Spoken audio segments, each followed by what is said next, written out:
안녕하세요. 저는 경기도에 사는 30대 여성입니다. 원래는 결혼해 남편과 딸아이 하나 이렇게 셋이 함께 살고 있었는데 지금은 딸아이와 저 이렇게 두 식구가 함께 살고 있네요. 이렇게 되기까지 그동안 참 많은 일들이 있었습니다. 오늘은 그 일들에 대해 이야기해 볼까 합니다.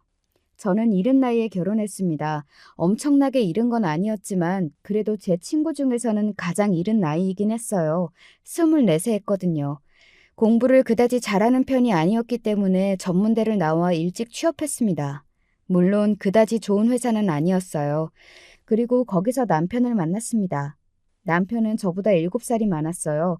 당시에 31였습니다. 그리고 제가 다니던 회사의 정직원이었어요. 남편은 그래도 나름대로 서울에 있는 4년제 대학을 나와 그 회사에서는 그런대로 엘리트 대접을 받으며 다니는 사람이었습니다. 당시 어렸던 저에게는 그런 남편이 굉장히 멋있어 보였던 기억이 있네요. 남편은 저와는 달리 집안이 중상층 정도는 되었어요. 저는 굳이 따지자면 조금 못 사는 편에 속했거든요. 아버지는 공장을 다니셨고 엄마는 집에서 부업을 하는 그 정도 말입니다. 밥을 굶는다든지 그만큼은 아니었지만 늘 돈에 쪼달리듯 살아갔고 어딘가 늘 부족한 그런 집이었어요. 반면 저희 시댁은 경기도에서는 그래도 조금은 비싸다는 아파트에 시아버지도 대기업을 다니셨고 시어머니도 오랜 시간 직장을 다니셨습니다. 남편은 그런 집의 외동아들이었고요. 대단히 잘 살거나 대단히 무언가가 있는 집은 아니었지만 제 눈에는 충분히 잘 사는 그런 집이었어요. 딱히 부족함이 없는 삶, 돈이든 뭐든 무언가에 쫓기지 않는 삶. 그런 삶을 사는 게 제 인생의 큰 목표 중에 하나였거든요. 그래서 남편과 결혼했습니다. 물론 좋아하는 마음도 있기는 했지만 그보다 안정적으로 살고 싶다는 마음이 더 크기는 했던 것 같아요. 따지고 보면 저도 순수한 마음으로 결혼을 한 게 아니기는 하죠. 그래도 남편을 좋아했습니다. 그런 마음이 하나도 없었다면 결혼까지는 하지 못했을 거예요. 솔직히 저는 그런 생각도 하기는 했던 것 같습니다. 저와 남편이 7살이 차이가 나고 제가 훨씬 어리니 그게 무기가 되어서 이 정도의 조건 차이는 괜찮을 거라는 그런 생각 말입니다. 하지만 시어머니에게는 그렇지 않았나 보더라고요. 너는 어디서 이런 애를 데리고 왔니? 여자 보는 눈은 네 아빠를 안 닮고 네 할아버지를 닮았어. 왜? 처음 보는 사람 앞에서 제가 마음에 들지 않는다며 시어머니는 그렇게 말했었습니다. 솔직히 저는 굉장히 충격적이기는 했던 것 같아요. 아무리 사람이 마음에 안 들기로서니 처음 보는 사람을 눈앞에 앉혀두고 어떻게 그런 말을 할 수가 있지? 라는 생각이 들었었거든요. 제가 사랑하는 사람이에요. 저는 이 사람이랑 결혼할 겁니다. 하지만 남편이 숙이지 않았어요. 남편이 저를 참 많이 좋아했거든요. 물론 그때 당시 이야기입니다. 지금은 죽이고 싶을 만큼 믿지만요. 나는 이런 얘 며느리로 못 본다. 그러면 저는 평생 혼자 살겠네요. 이 자식이? 당시에 남편 나이가 30이 넘었었고 솔직히 나이로 보면 결혼이 급한 건 남편이지 제가 아니었어요. 시어머니는 결국 허락할 수밖에 없었습니다. 하나밖에 없는 외동아들이 저 아니면 평생 혼자 살 거라는데 어떡해요. 허락할 수밖에요.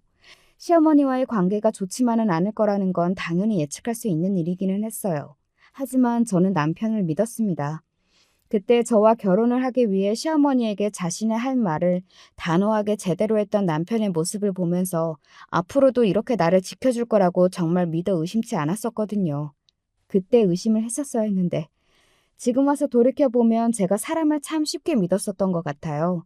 그때는 어렸으니 더 그랬겠지만 말입니다. 그렇게 저와 남편은 결혼을 했습니다.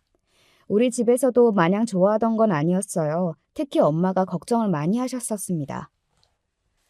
아직 애가 어린데 너무 빨리 보내는 건 아닌지. 제가 결혼을 너무 일찍 하는 것 같다고 세상 물정을 너무 모를 때 섣부른 선택을 하는 건 아닌지 몹시 염려하셨어요. 나중에 들은 이야기인데 집안 형편이 넉넉하지 않아서 제가 도피처로 결혼을 일찍 하기로 한 것 같은 게 마음에 너무 걸렸다고 하더라고요. 보통 그런 경우에는 상대방을 제대로 알아보지 않고 그냥 결혼을 하는 경우가 많으니까 혹시나 저도 그런 경우일까 봐 걱정이 되셨다고 했습니다. 결과적으로 보면 엄마가 그때 한 걱정이 다 들어맞기는 했어요. 역시 엄마는 엄마인가 봅니다. 제가 잘하겠습니다. 평생 은진이만 보면서 행복하게 해줄게요. 엄마는 끝까지 그런 남편의 모습을 썩 믿어하지는 않으셨다고 나중에 이야기하시더군요. 말을 번지르르 하게 잘하는 게 꼭 아버지를 닮았다고 말이죠.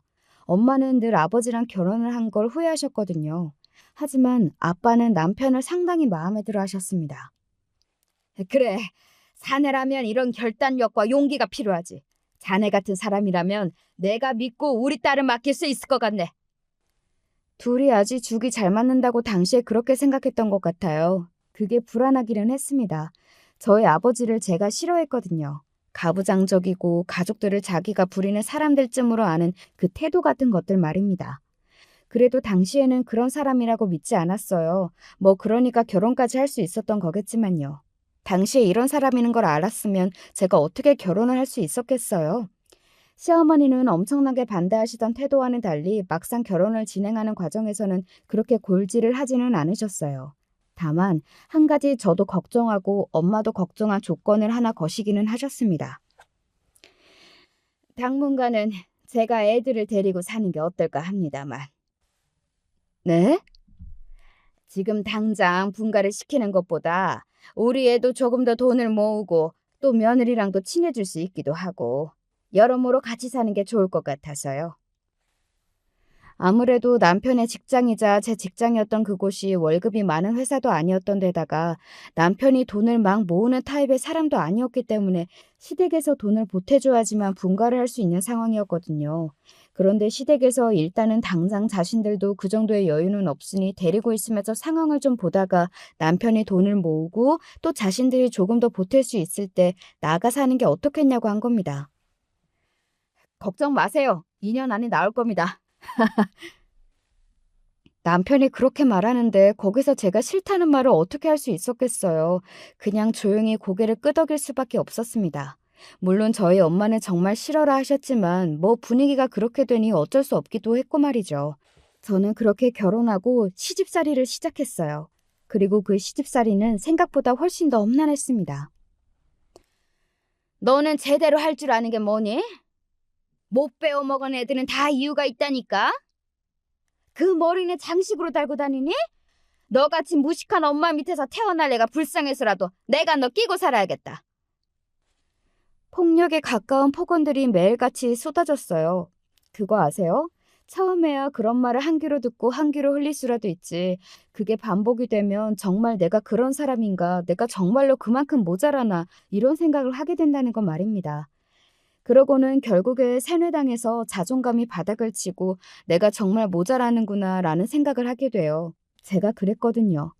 처음에는 내가 여기서 왜 이런 이야기를 듣고 있지? 라고 생각하던 순간들도 있어요. 하지만 어느 순간 내가 정말로 모자라서 이런 소리를 듣고 있구나. 정말로 시어머니나 남편이 아니었으면 나는 시집도 못 가고 구제불능으로 살았겠구나. 그런 생각들을 하게 되더라니까요. 그리고 늘 제 편이 되어줄 것 같던 남편도 어느 순간 변했습니다. 나 너무 힘들어. 네가 뭐가 힘들어. 집에서 하루 종일 놀기만 하면서. 내가 무슨 놀기만 해. 살림하는데. 살림이 일이야? 돈 버는 것도 아니고. 그리고 그마저도 어머니랑 같이 하잖아. 너같이 팔자편한 옆에 애가 어디 있다고 힘들대? 결혼이 3년이 지나가니까 그렇게 변하더라고요. 간도 쓸개도 다 빼줄 것까지 굴었던 남편은 더 이상 존재하지 않았습니다. 시어머니와 함께 저를 구박하고 쓸모없는 사람 취급하는 남편만 남았을 뿐 말이죠. 그리고 제가 딸아이를 낳고 나서는 그 구박과 폭언들이 날로 더 심해졌어요. 우리 집같이 손이 귀한 집에서 재수없게 첫째부터 딸을 낳아? 너는 정말로 마음에 드는 구석이라고는 없고 예쁜 짓이라고는 단 하나도 안 하는구나. 어? 죄송합니다. 그놈의 죄송합니다. 네 목소리도 듣기 싫으니까 내가 허락할 때까지 입도 뻥긋하지 마. 알겠어? 네. 뻥긋하지 말라고! 이렇게 글로 쓰면서 다시 떠올리니 제가 정말이지 굉장한 시집살이를 하기는 했던 것 같네요. 여러분들이 들으시기에도 그렇죠? 어떻게 저런 소리를 듣고 그런 취급을 받으면서 그 집에서 살 수 있었던 건지 다시 생각해도 정말 제가 대단하다는 생각이 들 정도네요. 뭘 몰랐으니 할 수 있었지 지금 하라고 하면 절대로 못할 것 같기는 합니다. 얼마나 더 나아? 시어머니는 하루라도 빨리 제가 둘째를 낳기를 바라셨지만 사람 일이라는 게 뜻대로 풀리지 않잖아요. 게다가 당시에 제 나이가 28, 남편이 35이었거든요. 임신이 안 된다면 저보다 남편이 더 문제가 있을 확률이 높을 것 같아서 한 번은 이렇게 이야기를 했던 적도 있었습니다. 병원 가서 같이 검사를 받아봤으면 좋겠어요. 라고 말이죠. 그랬더니 시어머니가 노발대발을 하시더군요. 지금 내 아들한테 문제가 있다고 생각하는 거야? 어? 아니, 그게 아니고 그게 아니기는 뭐가 아니야. 네 말이 그 말이잖아. 같이 검사를 받아보는 게 더 좋다는 의사 선생님의 말씀을 들어서요.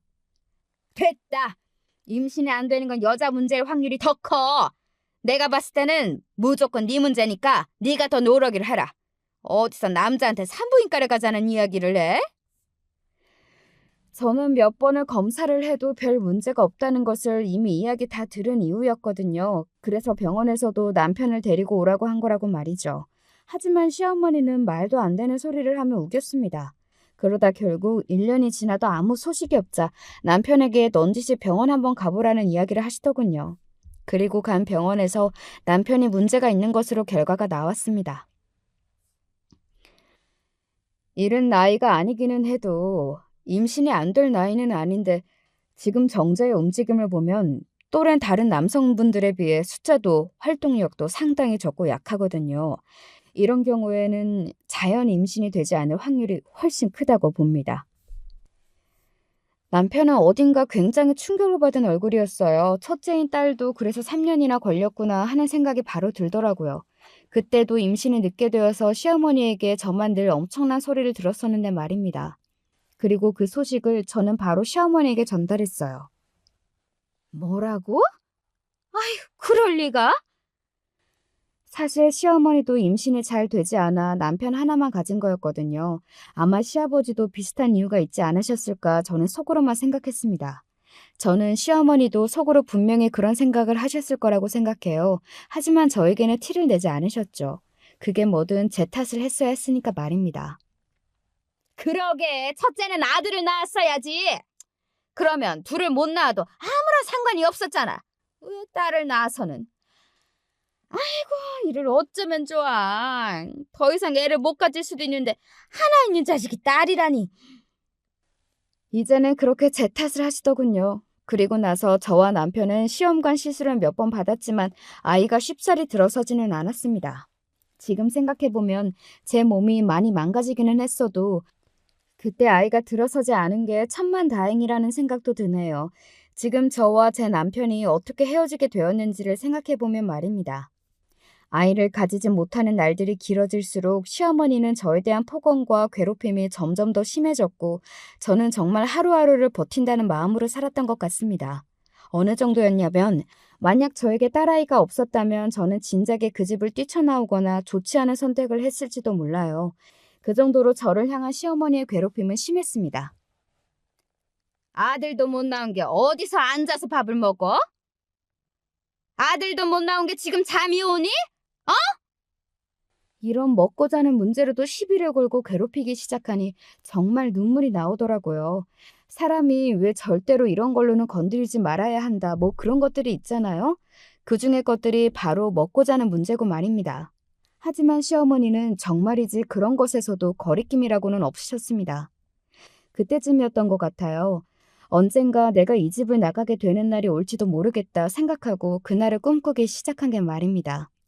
그래서 저는 시어머니가 저를 학대했다는 증거 같은 것들을 하나둘 모으기 시작했습니다. 언젠가 쓸모가 있을 거라고 생각했거든요. 그리고 바로 그 즈음에 또 이런 일이 있기도 했어요. 요즘 집에 왜 이렇게 늦게 들어와? 회사 일이 많다고 했잖아. 내가 그 회사를 몰라? 그 회사는 이렇게 사람 오래 잡아두는 회사인 거 나도 잘 알아. 저도 결혼 전에는 남편과 같은 회사에 다녔잖아요. 그런데 말도 안 되는 소리들을 늘어놓으며 이상한 말들을 해대더라고요. 그러다가 논리적으로 막히면 이렇게 버럭 소리를 질렀습니다. 어디 집안이라는 여자가 남자 밖에서 하는 일이 이렇다 저렇다 말을 못해? 내가 그렇다면 그런 거지. 이런 식으로 말이죠. 정말 너무 꺼림칙했습니다. 그래서 하루는 남편이 자던 날 남편의 지문으로 휴대폰 잠금 장치를 풀고 그 안의 내용들을 확인했어요. 아니나 다를까 바람이 났더군요. 그때 제 나이가 30을 넘어서고 있었고 남편은 40이 다 되어가던 나이였습니다. 그런데 20대 여자랑 바람이 난 것 같더라고요. 이번에도 회사의 직원인 것 같았습니다. 정직원은 아니고 계약직 직원 말이죠. 그 여자와 주고받은 카톡의 내용들을 보면서 분노보다는 슬픔의 감정이 먼저 저를 덮쳤던 것 같아요. 그 여자에게 하는 모든 말이 남편이 과거에 저에게 했던 말들과 거의 비슷했거든요. 너의 힘듦을 알고 나는 그것까지 다 포용해서 너를 사랑하고 뭐 그런 이야기 말입니다. 내가 집에서 살림만 하는 여자가 되어서 이제는 더 이상 젊고 아름답지 않아서 나를 이렇게 홀대하나 하는 생각이 여자로서 비참한 기분이 들기도 했던 것 같아요. 언젠가 남편이 이런 이야기도 했었거든요.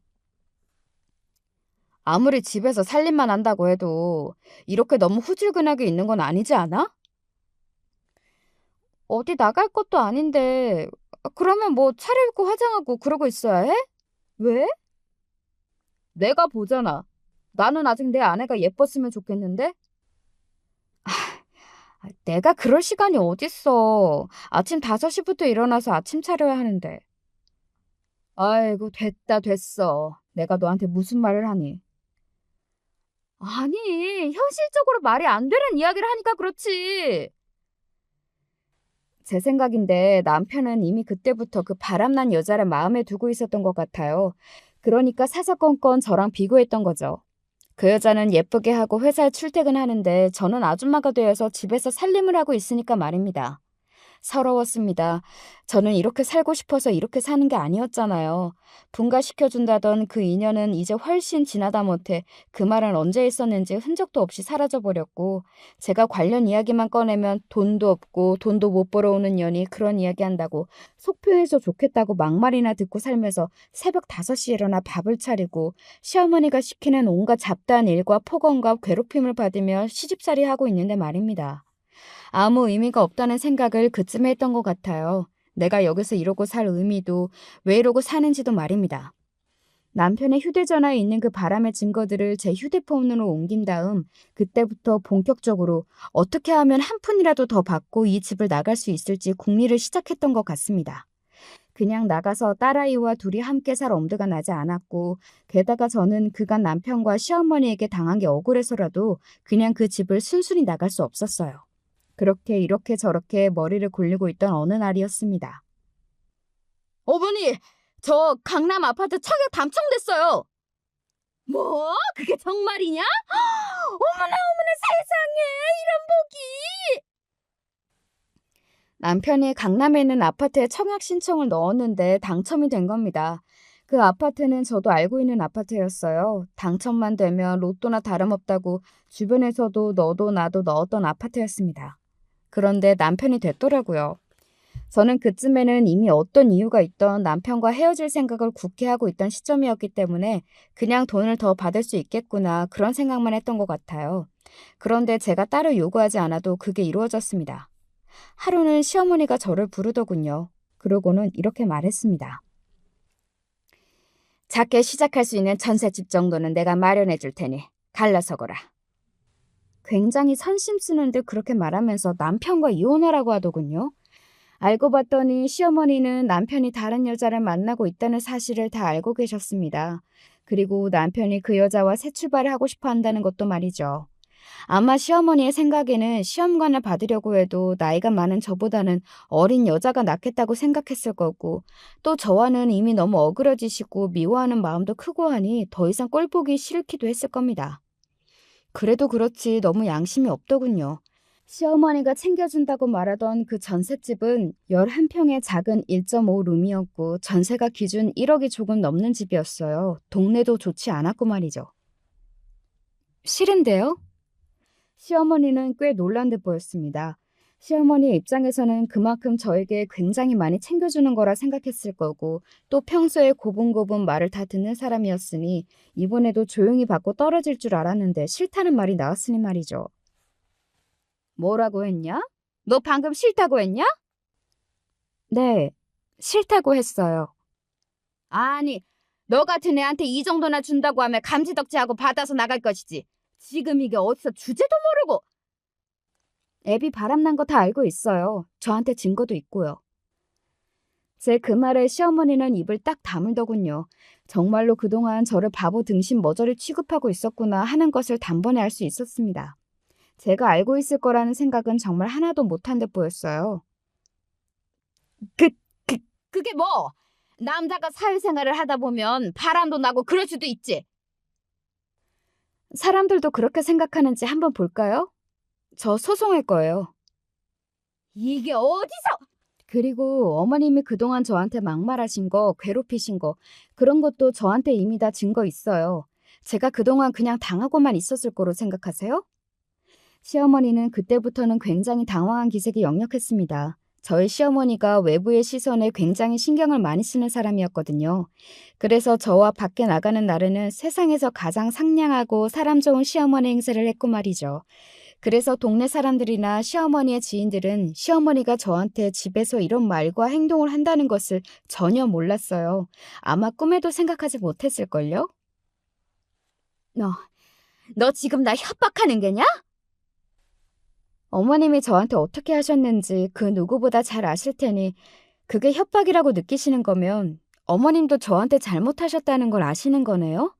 다른 사람들이 알면 안 된다고 생각하시는 거죠? 시어머니는 그런 저에게 반박은 하지 못하고 이년이 하면서 부들부들 떨고 있기만 하더군요. 그런 시어머니에게 시어머니가 저한테 했던 이야기 몇 개가 녹음된 파일을 들려드렸습니다. 새삼스럽더라고요. 아마 시어머니가 느끼기에도 새삼스러웠을 겁니다. 자기가 그렇게 폭언할 때는 몰라도 그 폭언을 하는 자신의 녹음된 목소리를 듣는다는 건 말입니다. 가만히 듣고 있던 시어머니의 안색이 하얗게 질렸습니다. 저는 시어머니의 그 표정을 보고 확신할 수 있었어요. 내가 달라는 대로 주겠구나. 아니면 혹은 본인이 맡고 싶은 만큼 큰 금액을 나에게 주겠구나 하는 걸 말이죠. 그리고 며칠 뒤 시어머니는 저에게 5억을 주겠다고 했습니다. 물론 남편의 바람과 그리고 본인이 폭언했던 그 녹음본을 영원히 풀지 않는다는 조건으로 말이죠. 5억이나 되는 돈을 주겠다 이야기하는 시어머니를 보니 문득 이런 생각이 들더군요. 제가 그렇게 싫으세요? 그래. 그리고 이제는 더 싫다.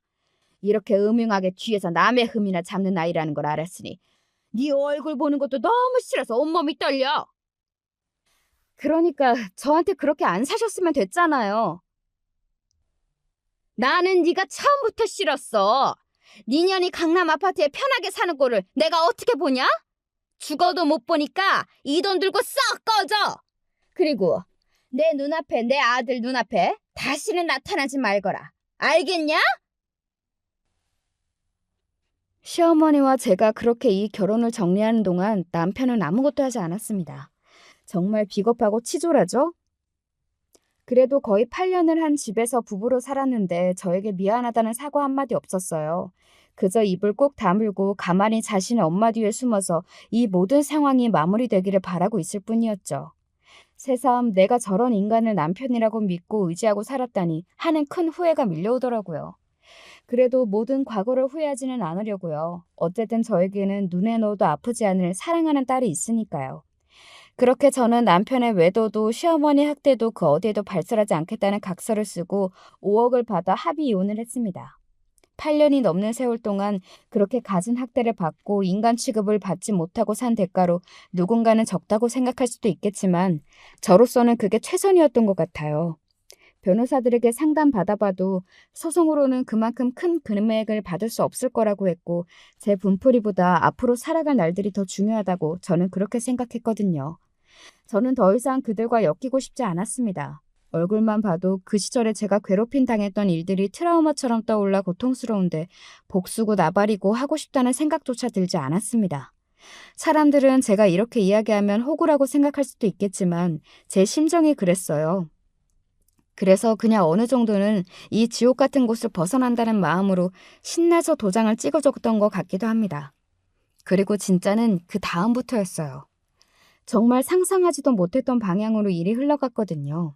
아마 들으시는 분들도 뭐 저렇게 되냐 하실 겁니다. 자, 이제부터는 그 이야기를 해드릴게요. 저는 받은 5억으로 집부터 계약했습니다. 전셋집을 들어갈 수도 있었지만 뭐 마음의 안정을 위해 집을 사고 싶었어요. 그래서 경기도에서도 조금 한적하다 는 곳으로 이사를 알아보고 3억이 채 되지 않는 금액으로 딸아이와 둘이 살 수 있는 조그만 집을 얻었습니다. 친정집 주변이기도 했고 말이죠. 그리고 이사를 하자마자 운이 좋게도 저를 안쓰럽게 생각하던 지인을 통해 일자리를 소개받을 수 있었어요. 그래서 아이는 잠시 엄마한테 하루에 몇 시간 정도 맡기는 걸로 하고 일을 시작했습니다. 아이가 6살이 되던 해였기 때문에 어느 정도는 엄마 손을 조금 떠나도 되는 때이기도 했고 또 아이가 외할머니를 무척이나 좋아하기도 했어요. 저는 이혼하고 나니 인생이 잘 풀리는 것 같다는 느낌을 받으며 하루하루를 더없이 행복하게 지내고 있었습니다. 누군가에게 감시받지 않아도 되는 것, 폭언과 괴롭힘 등등으로부터 해방된 삶이 얼마나 안락하고 편한지를 느끼며 매일을 감사하게 지냈던 것 같아요. 그들이 떵떵거리고 살든 말든 솔직히 저는 관심이 없었습니다. 당시에 제가 무척이나 행복했거든요. 그래서 다 괜찮았어요. 하지만 옥보라는 건 있고 천벌이라는 건 있는 것 같더라고요. 얼마 지나지 않아 들려온 그들의 소식은 저로서도 놀란 만큼 충격적이기는 했습니다. 우선 남편이 만났다던 그 여자 말입니다. 20대고 남편과 같은 직장에 다녔던 계약직 상간녀요. 그 여자가 사기꾼이었다고 하더라고요. 결혼하려고 시어머니가 이거저거 알아보던 중에 알게 된 모양이었습니다. 그 여자는 자신이 사기꾼이라는 게 들통이 나자마자 잠적을 해버렸고 말이죠. 그래서 여기서 무슨 사기를 당했느냐가 가장 중요하겠죠. 바로 그 아파트 청약이었어요. 그거 거짓말이래. 청약이 된 게 거짓말이라고? 오, 그 여자가 자기가 다 알아서 하겠다고 하면서 청약 신청했다면서 돈 뜯어가고 당첨됐다는 것도 어디서 합성해서 보여주고는 또 돈을 뜯어갔다던데? 청약된 것도 애초에 거짓말이고 없던 일이래. 뭐? 그리고 그걸로 뜯긴 돈이 5억이 넘는다던데? 사람이 멍청해도 정도가 있지 여자의 눈이 멀어 제대로 된 판단을 못한 것 같더라고요. 누가 봐도 허술한 사기 수법인데 그냥 넘어간 겁니다. 여자가 자신이 대신 신청해주겠다는 말에 남편이 돈을 주고 그리고 나중에 당첨이 됐다며 합성한 사진을 보여줬는데 그걸 덜컥 믿어버린 거고 말이죠. 그리고 잔금까지 그 여자한테 다 줬다더군요. 그렇게 사기를 당한 게 총 5억이 넘는다고 하더군요. 저에게 준 돈까지 합치면 시댁은 하루아침에 10억이라는 돈을 날린 겁니다. 그 집이 그렇게까지 부자도 아닌데 그 정도의 금액이면 엄청나게 큰 금액이거든요. 결혼 준비하는 과정에서 그 여자가 자기 집 어른들을 계속 안 보여주려고 하고 또 말이 이랬다 저랬다 바뀌니까 너희 전 시어머니가 심부름 센터를 고용해서 알아봤나 보더라고. 그래서 알게 됐대. 사기꾼이라는 걸? 그런 작은 회사들만 돌아다니면서 유부남 깨어내서 돈 뜯어내고 한 적이 이미 몇 번 있어서 고소도 당하고 그런 기록이 남아있었나 봐. 너희 시어머니가 뒷목 잡고 난리치는 거 보고 그랬다더라. 뭐라고? 당신 아들 주제를 좀 보라고. 저런 남자를 나 같은 어리고 예쁜 여자가 좋다고 하면 어딘가 이상하다고 생각해야 하는 거 아니냐고. 사기도 당신들 같이 주제 파악이 안 되는 사람들이 당하는 거라고. 사실 맞는 말이기는 하죠. 그리고 저도 이상하다고 생각했거든요. 남편이 볼 게 뭐가 있어서 미래가 창창해 보이는 어린 여자가 남편을 좋다고 그러는 건지 말입니다. 저는 그냥 눈에 뭐가 씌어서 그런가 보다 하고 넘겼는데 역시 그런 건 없더라고요. 이상하다 싶으면 그건 이상하게 맞는 것 같아요. 지인이 말을 이어갔습니다. 네 남편 완전히 정신을 놓았나 보더라고. 회사에서 멍하니 앉아서 아무 일도 못해서 윗사람들에게 불려가고 또 임원한테 왜 그런 여자를 뽑았냐고 고래고래 소리 질러서 회사가 뒤집혔었다고요. 그 말이 웃기기는 했습니다. 지가 그런 여자한테 넘어가서 바람 피워놓고 그런 여자를 뽑은 회사 탓은 왜 해? 하여간 그 집 식구들은 자기들이 잘못한 거는 정말 하나도 생각 안 하고 남 탓만 한다니까. 남 탓 안 해야 할 일도. 그러게나 말이다. 그래서 회사도 잘리기 직전이래. 정말? 아예 부서 이동을 시켰는데 거기가 하루 종일 일도 없고 책상도 없고 뭐 그렇다더라. 그냥 그만두라고 위에서 압박하는 거지 뭐. 그 치욕을 겪으면서 어떻게 회사를 계속 다니냐? 게다가 너희 남편 자존심도 세다며. 네, 저희 남편은 꼴의 자존심이 무척이나 센 사람이었거든요. 흔히들 이야기하는 그 가오가 죽는 게 싫다며 매번 부부동반 모임에도 저를 데리고 나가지 않았습니다. 뭐 다른 집 아내들은 관리도 잘해서 예쁘고 어쩌고 하면서 말이죠. 제가 아는 남편은 본인이 회사에서 그런 취급을 받는다면 얼마 버티지 못하고 금방 그만두고 나올 게 뻔한 사람이기는 했어요. 그 회사를 나와서 그 나이에 다시 어디를 갈 수 있을지는 모르겠지만 그런 냉정한 현실 파악과는 거리가 먼 사람이기도 했고 말입니다. 그리고 이번에는 또 다른 사람에게 들은 이야기인데 시어머니가 저를 학대했다는 것도 동네 파다하게 소문이 다 났다고 하더군요. 저는 정말로 소문을 낸 적이 없었거든요. 그래서 그게 어떻게 났나 했는데 사실은 동네 사람들도 은연중에 다 알고 있었나 보더라고요. 어딘가 늘 기가 죽어있는 제 모습과 간간히 집안에서 들리는 시어머니의 날카로운 고함 소리 같은 거로 말이죠. 그리고 결정적으로 딸아이가 당시에 다니던 어린이집 선생님께 이런 말을 했다는 걸 들었습니다. 저는 그 말을 듣고 가슴이 참 많이 아팠던 게 기억이 나네요. 글쎄, 미나가 자기 할머니가 맨날 자기 엄마 아야하게 한다는 이야기 들었어요? 그거 아무래도 미나 어머님이 시어머님께 학대당한다는 말 같죠? 어딘가 늘 기가 죽어 보이고 힘이 없는 모습으로 다녔던 제 태도에 그 소문이 더해져 동네 아줌마들 중심으로 그 소문이 빠르게 더 살이 붙어져서 퍼졌다고 하더군요. 제가 이혼을 하자 그 소문은 더더욱 크게 퍼졌고 남편이 젊은 여자에게 사기를 당했다는 소식까지 들리자 그 소문은 더더욱 신빙성이 생겼고 말입니다. 제가 딱히 복수를 하지 않아도 딱히 무언가를 손쓰지 않아도 그 사람들이 가장 두려워하는 것, 그 이상으로 그 인간들은 되받았어요. 시어머니는 자신이 제일 두려워하던 평판에 금이 가는 일이 생겼고 그건 남편도 마찬가지였습니다. 게다가 두 사람이 그렇게 사죽을 못 쓰던 돈까지 10억이나 날렸잖아요. 저한테 5억, 그리고 그 사기꾼 상간녀한테 5억 말이죠.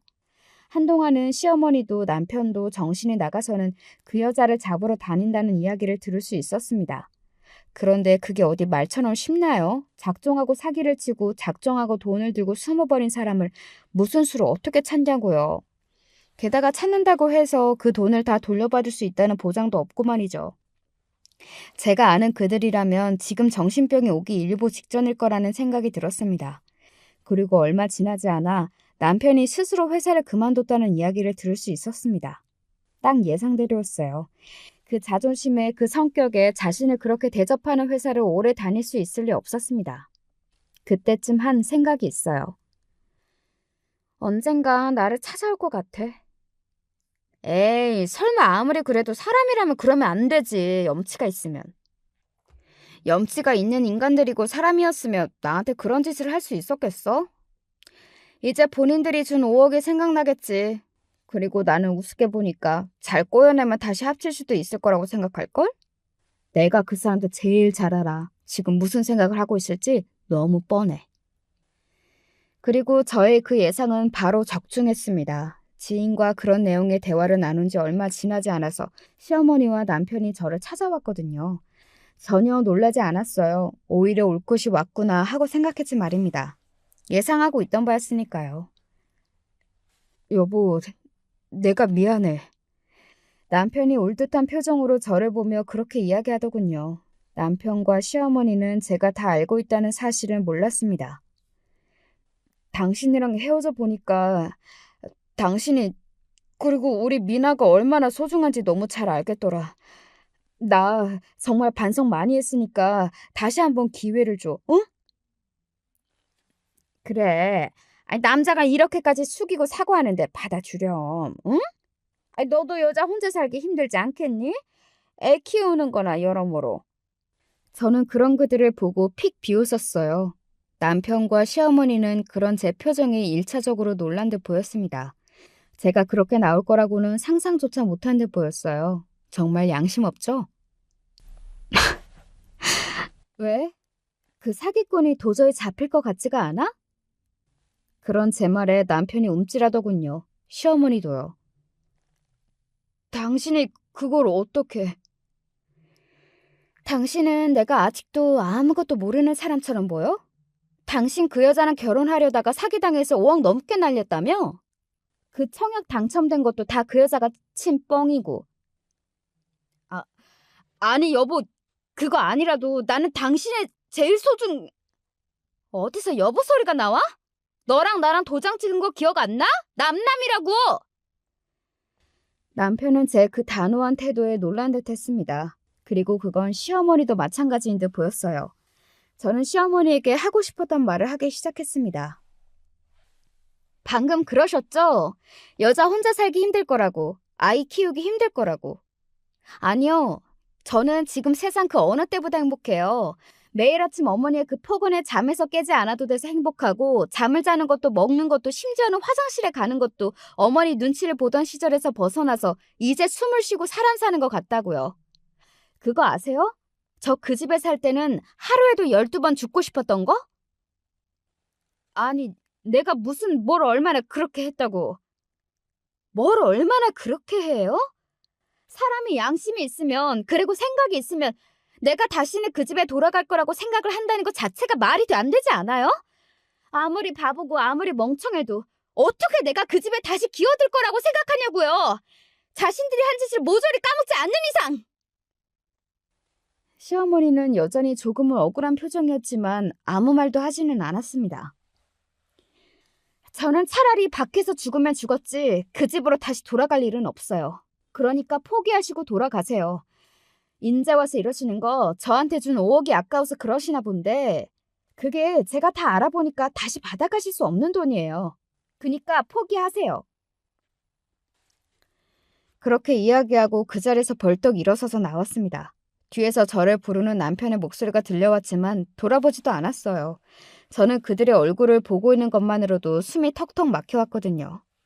제가 그렇게까지 이야기했는데도 남편과 시어머니는 얼마간은 계속 저를 포기하지 않았습니다. 정확히는 저를 포기하지 않은 게 아니라 저한테 준 돈이 자꾸 생각이 났던 거였겠죠. 그때는 그 강남에 엄청나게 비싼 아파트에 들어간다고 생각하고 5억쯤이야 하며 준 걸 텐데 지금은 그게 아니었으니까요. 남편은 수시로 저를 찾아와서 너밖에 없다는 둥, 우리 세 식구 함께 살자는 둥, 이런 말도 안 되는 소리들을 해댔습니다. 세상 어느 천지에 그런 말을 믿을 여자가 있냐고요. 그리고 이제는 다 늙어빠진 그 남자는 말입니다. 취직 자리를 알아보고 있는 것 같았지만 경력이 많은 것도 아니었고 전 회사에서 좋지 않은 일로 쫓기듯 잘린 거라 그런지 취업이 안 되는 것 같더라고요. 그런데 돈은 다 날려먹었으니 일을 구하긴 했던 상황이었고 말입니다.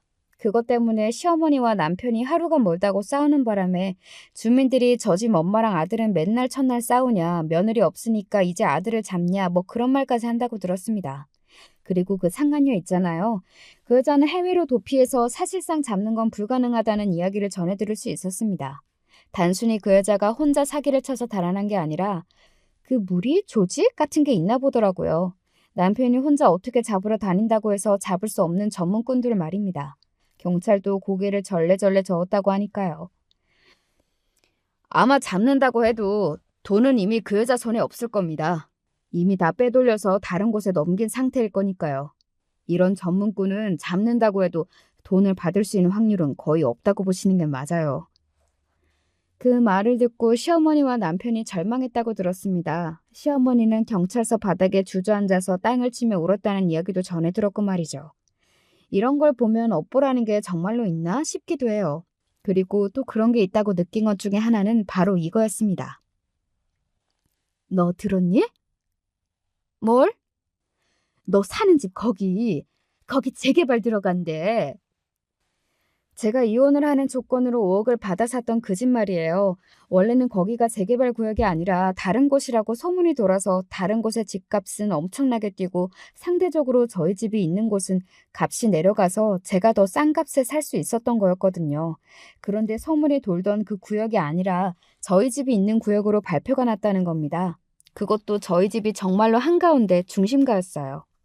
거의 7배가 넘는 보상금을 받게 될 거라고들 하더군요. 제가 살고 있던 집은 위치가 좋아서 더 받게 될 수도 있다는 이야기를 들을 수 있었습니다. 그게 거의 10억에 가까운 돈이었어요. 내가 그동안 너무 고생해서 하늘이 나를 가엾게 여기고 이런 선물을 보내주시는 건가 하는 생각까지 들 정도였습니다. 그 재개발뿐만 아니라 이혼하고 정말 모든 게 잘 풀렸었거든요. 심지어 친정 부모님마저도 말입니다. 친정 부모님이 살던 집도 바로 옆에 도로가 생기면서 가격이 3배가 뛰었거든요. 저도 지인이 소개해준 그 직장에서 일을 굉장히 잘한다는 이야기를 들으며 연봉까지 협상할 수 있게 되었으니까 말이죠. 정말 행복한 나날들이었습니다. 진작에 왜 이혼하지 않았는지, 뭐가 그렇게 겁이 났던 건지, 과거에 제가 정말로 바보 같고 한심하다고 여겨질 정도로 말이죠. 그리고 그 재개발 소식은 얼마 지나지 않아 시어머니의 귀에 들어갔습니다. 득달같이 저를 찾아왔거든요. 내가 준 돈으로 그렇게 큰 돈을 벌게 된 거니까 나한테도 나눠줘야지 않겠니? 그게 당연한 거지. 이런 말도 안 되는 소리를 하루 말이죠. 그게 당연한 거라뇨? 그 5억은 저한테 주신 거고 도장 찍고 합의까지 다 한 제 돈이잖아요. 그 돈으로 산 집이 가격이 오른 건데 그걸 왜 제가 어머니한테 드려야 하는 거죠? 어머머머머, 얘 말하는 것 좀 봐. 양심이 없네. 제가 양심이 없다고요? 어디 한번 동네 사람들 다 불러놓고 이야기해 준 다음에 누가 더 양심이 없는지, 지금 누가 억지를 부리고 있는 건지 물어볼까요? 너 이렇게 독한 애였니? 제가 독한 게 아니라 어머님이 너무 말도 안 되는 이야기를 하시는 거잖아요. 지금 무슨 소리를 하고 있는지 본인이 자각하고 있긴 하세요? 그렇게까지 이야기해도 시어머니는 도저히 돈이 포기가 안 되는지 계속해서 저한테 얼마를 달라고 요구하셨습니다. 그것도 참 기가 차다 못해 웃겼던 것 같아요. 처음에는 5억을 달라고 했다가 씨알도 안 먹히니 그 다음에는 3억을 달라고 했다가 요즘은 그러면 1억이라도 달라고 이야기하더라고요. 진짜 너무 웃기고 기가 차지 않나요? 법적으로 하세요, 법이요. 저는 그리고 그럴 때마다 법으로 해결하자는 것으로 답변하고 있습니다. 법적으로는 저는 아무 문제가 없다는 걸 이미 숱한 변호사들과의 상담으로 다 이야기를 들은 다음이었거든요. 아마 시어머니도 그걸 알아서 저한테 저렇게 억지를 부리는 걸 테고 말이죠. 저에게 이혼하라고 했을 때, 그리고 강남 그 청약 아파트와 20대라는 남편의 그 상간녀의 눈이 멀었을 때는 이런 결과는 시어머니도 상상조차 하지 못했을 겁니다. 그리고 지금 시어머니의 심정은 제가 그 누구보다 잘 알 수 있어요. 그 사람의 성격을 가장 잘 아는 게 저는 저라고 생각하거든요. 아마 시어머니는 지금쯤 분한 심정에 잠도 제대로 자지 못하고 있을 게 너무나 눈에 선하게 보였습니다. 자신을 속이고 나른 그 사기꾼 상간녀도, 그리고 이혼하고 너무 잘 살고 있는 저도 너무 화가 나고 생각하는 것만으로도 분이 차오를 거예요. 보통 제대로 된 사람이라면 그래도 자신의 업보가 있고 자신과 아들의 잘못으로 일어난 일이니 그만 잊고 새롭게 살아보자라는 생각을 할 텐데, 시어머니와 남편은 그게 되는 사람들이 아니었습니다. 아니, 애초에 그게 되는 사람들이었다면 저에게 그런 짓을 하지도 않았겠지만요. 아마 시어머니와 남편에게는 잘 사는 제가, 그리고 어쩌면 영원히 잡히지 않을 그 사기꾼 상간녀가 평생 감옥과 같은 고통을 줄 거로 생각합니다. 떠올리고 생각할수록 화가 나고 분하겠지만 어떻게 할 수 있는 방법이 없으니까요. 게다가 계속 되새김질하며 떠올릴 테고요. 그런 그들을 생각하면 더더욱 행복하게 살아야겠구나 하고 매번 다짐하게 되는 것 같아요. 그게 최고의 복수라는 걸 제가 그 누구보다 잘 알고 있으니까요. 저는 이제 그만 여기서 사연을 줄여야 할 것 같네요. 어떻게 들으셨는지 모르겠어요. 재미있고 또 속 시원한 이야기가 되었으면 좋겠습니다. 많은 분이 그렇게 들어주셨으면 하는 마음으로 썼거든요. 그리고 저는 이제 어느 정도 마음의 정리가 다 되었어요. 상처도 치유가 되었고요. 아마 그러니 이 이야기를 남에게 할 용기도 생긴 거겠죠. 다음 달에 친정 부모님과 집을 합쳐 이사하기로 했습니다. 여러모로 같이 사는 게 더 좋을 것 같아서요. 제가 받은 보상금과 부모님이 받은 보상금으로 동네에서 가장 좋다는 아파트를 계약했거든요. 아마 이 소식도 시어머니는 들었을 겁니다. 그리고 무진장 배 아파하시겠죠. 요즘 장마가 시작됐는지 비가 엄청 많이 오는 날이 잦더라고요. 우산 꼭 챙겨 다니시고 여름에는 냉방병도 조심해야 하는 거 아시죠? 언제 어디서나 건강이 최우선이니까 늘 건강 챙기면서 사세요. 그래야 좋은 날도 오고 하더라고요. 끝까지 들어주셔서 감사합니다.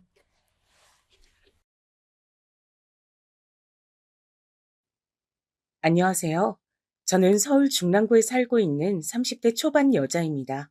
개인적으로 좀 심한 일을 당했는데 전 괜찮을 줄 알았지만 주변에선 자꾸 심리치료나 병원을 다녀보라고 해서요. 저도 어딘가 하소연하고 싶기도 하고 해서 용기 내어 한번 얘기해 봅니다. 저는 2년 전에 결혼을 했고 아이는 없는 상태예요. 남편이나 저나 둘 다 신혼을 즐기고 싶었고 나이도 30대 초반, 중반 정도였거든요. 그래서 어른들도 그닥 조급해하진 않으셨어요. 어머니 한 분 빼고는 말이죠. 암만 세상이 바뀌었다 해도 나는 잘 모르겠다. 주변 보면 30 넘은 며느리 둔 애들은 그렇게 마음고생들을 해. 애기가 너무너무 안 생겨서 그렇게 피눈물을 흘린다더라. 뭐 우리 아들이야 남자라 상관없다지만 갖고 싶을 때 안 생기면 너만 고생이잖니. 안 그래? 아, 네. 어머니 말씀도 맞죠. 네네. 저희도 생각이 아예 없는 건 아니라 마음은 있어요. 너무 걱정 안 하셔도 돼요, 어머니. 저는 간단하게 말을 맺었고 어머니는 저의 이런 반응을 탐탁치 않아 하셨어요. 물론 남편이 자기 엄마한테 충분히 어필하긴 했었더라고요. 나는 엄마한테 몇 번이나 의견을 전했어. 우리가 알아서 한다고. 그러니 우리 둘 다 있는 상황에선 얘기를 못 하시나 봐. 나 없을 때 자기한테 그러셨나 본데 당신이 듣고 적당히 좀 넘겨주라. 어른들은 그냥 결혼하면 바로 손주 보는 줄 아시잖아. 남편도 이렇게 양해를 구했고 저도 별로 크게 스트레스가 되진 않았어요. 어차피 시댁과 우리 신혼집은 먼 편이었고 별로 접촉할 일도 없었거든요. 그리고 뭐랄까, 전 결혼하면서 크게 환경이 바뀐 게 없었답니다. 친정도 가깝고 대학 때부터 친하게 지내던 친구는 여전히 집 근처에 살고 있었어요. 자주 만났고요. 지금부터 이 친구 이야기로 쭉 끌고 나갈 예정이니 잘 들어주시면 좋을 것 같아요. 이 친구는 대학 때 만났고 이름은 지영이에요. 그때부터 얼굴도 화려하게 이쁘고 늘 남자친구가 있었죠. 그런데 매번 인기도 딱히 없고 연애도 별로 안 해본 제가 얘보다 먼저 결혼을 했고요. 그걸 많이 서운해하더라고요. 미숙이 너? 이렇게 빨리 결혼할 줄 몰랐어, 정말. 그 오빠가 그렇게 좋아? 그리고 뭐가 급해서 빨리 하냐? 연애도 실컷 하다가 결혼해야지. 내가 볼 땐 너 전에 만났던 남자애가 훨씬 괜찮은데 말이야. 지금 오빤 너무 늙어 보여. 지영이는 이렇게 딴지를 걸 정도로 꽤 서운했던 모양이에요. 나 어차피 결혼해서 얼마간은 애기 안 갖고 똑같이 생활할 거야. 우리도 계속해서 만나면 되지. 네 남자친구랑 넷이서 자주 보자. 우리 남편도 네가 나랑 제일 친한 친구인 거 아니까 잘해주고 싶어 해. 다 같이 한번 보재. 이 말처럼 결혼한 뒤 얼마 안 돼서 우리 신혼집에서 다 같이 모였는데요. 지영이는 저희 집 곳곳을 둘러보면서 무척 부러워하더라고요. 우와, 집 너무 이쁘다. 나도 이런 곳에서 살고 싶다, 자기야. 미수가, 여기 위층이나 아래층이나 이사 가면 꼭 말해줘. 나도 남친이랑 결혼해서 여기 살고 싶어. 오빠, 진짜 능력 좋으시다. 오빠 진짜 너무 멋지세요. 이런 집을 선물하시다니. 미숙이 진짜 복이 많네요. 지영이는 이렇게 내내 감탄하면서 자기 남친 옆구리를 푹 찌르기도 하고 제 남편에게도 멋지다며 박수를 쳐대기도 했답니다. 사실 이 집은 남편이 홀로 다 준비해서 들어온 건 아니고 저희 친정에서도 40%는 보태주셨거든요. 그런데 이 부분은 지영이가 어찌 생각할지 몰라서 굳이 얘기하진 않았어요. 예전부터 약간 승부욕이 있는 애였거든요. 나는 돈이나 뭐나 자랑하는 사람들 너무 싫더라. 그거 다 지들이 그 부분에 부족한 게 있고 열등감 있으니까 그런 거야. 멀쩡한 사람들이 자랑하고 그럴 게 뭐 있어? 그리고 아까 걔 말이야.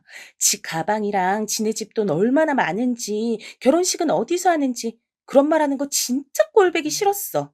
누가 물어는 봤냐고. 이처럼 특정 주제나 돈 관련해서 이런 말들 나오면 되게 싫어하는 분위기였어요. 제가 알기로 얘네 집도 엄마가 건물을 갖고 계시는 걸로 아는데 아무튼 본인보다 잘나 보이는 사람을 좋아하진 않았어요. 그런 건 그냥 친구로서 하나의 특징으로만 알고 넘겼는데요. 이 무렵 때가 저와 지영이 사이가 가장 좋았던, 가장 보기 좋은 시대에 막이 내리는 때였다는 걸 전 몰랐네요. 왜냐하면 얘랑 저는 거의 10년 가까운 친구였고 우리 엄마도 얘를 무척 예뻐하셨거든요. 근데 뭐랄까, 친정 엄마들에겐 어떤 예감이라도 있는 걸까요? 우리 엄만 원래 그런 말 절대 안 하는 사람인데 돌연 이런 말을 하시더라고요. 미수가, 너 이제 결혼했고 하니까 초반엔 집들이네 뭐네 할지 몰라도 부부 사는 집에 사람 그렇게 자주 불러들이는 거 아니야. 그리고 누구냐? 그 지영이? 걔도 결혼한 친구 집에 뭘 그렇게 자주 와? 작자고라 그래. 그냥 놀러 오는 건데 뭐. 나 시집 가서 서운하대잖아. 집도 가깝고 전엔 자주 놀았으니까 그치. 엄마 지영이 좋아했으면서 왜 그래? 그게 암튼 뭐 그러는 거 아니야 어쨌건. 애인들끼리 있을 때 만나는 것도 아니고 남편이 있는데 알아서 자중을 해야지. 아유, 걔는 걔네 엄마가 그런 것도 안 가르친다니. 엄마는 묘하게 마음에 안 든다는 식으로 말을 하더라고요. 아무튼 저는 크게 신경은 안 썼고 지영이는 저희 집에 일주일에 한 번 정도는 왔었는데요. 저희 어머니랑 마주친 날이 있었어요. 근데 이땐 저도 약간 좀 고개를 갸우뚱하게 되더라고요. 우리가 아무리 친구지만 이건 왜 그러지 싶었는데 제가 예민한 걸까요? 어머, 미숙이 어머님이시구나. 아, 그럼 창우 오빠 어머님이신 거죠? 우와, 진짜 창우 오빠랑 어머님이랑 너무너무 닮으셨다. 오빠가 어머니 닮아서 그렇게 잘생겼던 거네요. 이렇게 뵈니까 너무너무 반가워요. 저는 평소에 어머니에게 꽤 무뚝뚝하고 일상적인 대화를 잘 안 하는 편인데요. 지영이가 저희 어머니께 착 달라붙어서 조잘조잘 수다를 떠는 거예요. 친구 시어머니인데 저랑 우리 어머니 사이가 그렇게 좋은 것도 아닌데 약간 이상하게 느껴지더라고요. 저도 어머니라고 불러도 되죠? 미숙이랑 창호 오빠 둘 다 아는 사이고 오빠 어머님이시니까요. 여기 같이 앉으세요. 미숙아, 내가 커피 내릴까? 우리 아까 먹던 빵 그거 다시 잘 나오자. 여기 이 그릇 꺼내면 되지? 이러면서 되게 싹싹하게 구는데 평소 저희 엄마한테도 그러긴 했지만 이때 대상은 우리 시어머니잖아요. 보통은 그냥 인사하고 슬쩍 거리를 두지 않나요?